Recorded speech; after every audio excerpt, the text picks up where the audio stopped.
Imagine a monster, a seemingly all-powerful, slow-moving bipedal beast.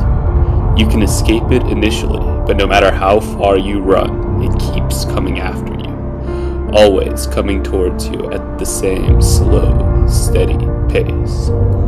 Eventually, you grow tired or trip, and it's on top of you. It immediately incapacitates you and eats you alive, deaf to your screams.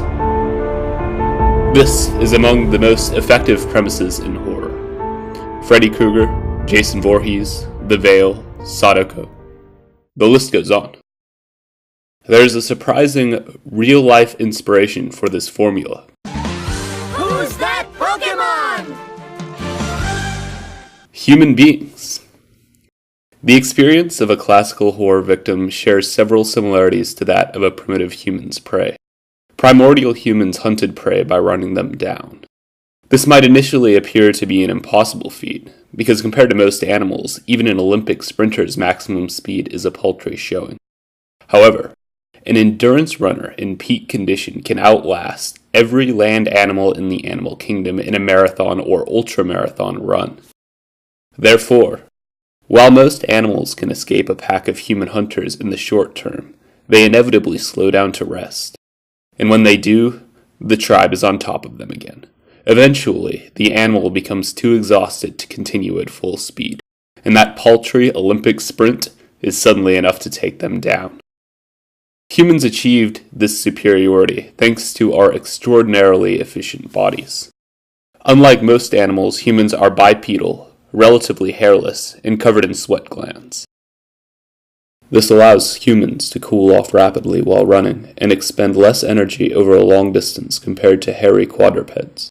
However, we are still able to switch over to a sprint after the endurance run gives us a sufficient advantage over our prey.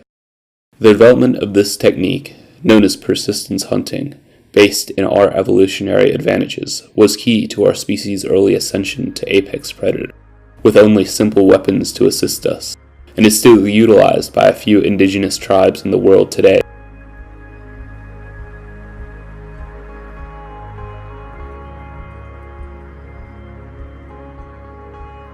Most modern humans do not need to be able to run down prey over dozens of miles to survive.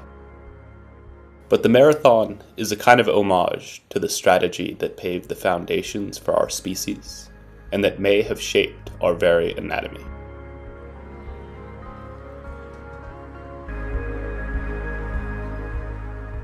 I picked up running again last year because I wanted to lose weight.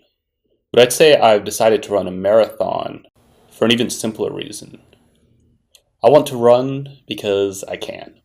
I want to run because I was born into a human body, and I think there's always been a part of me that wants to see how far I can push it.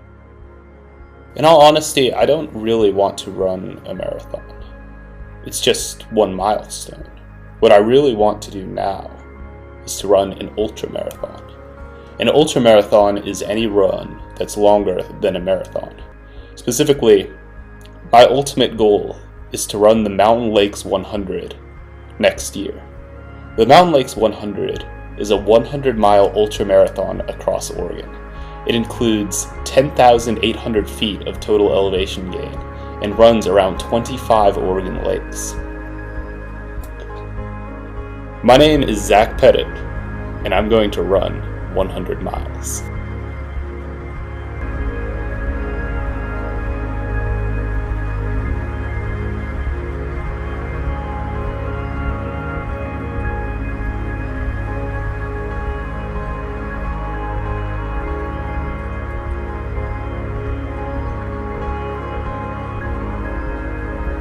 When it's your time, is the goal to leave a well-preserved body?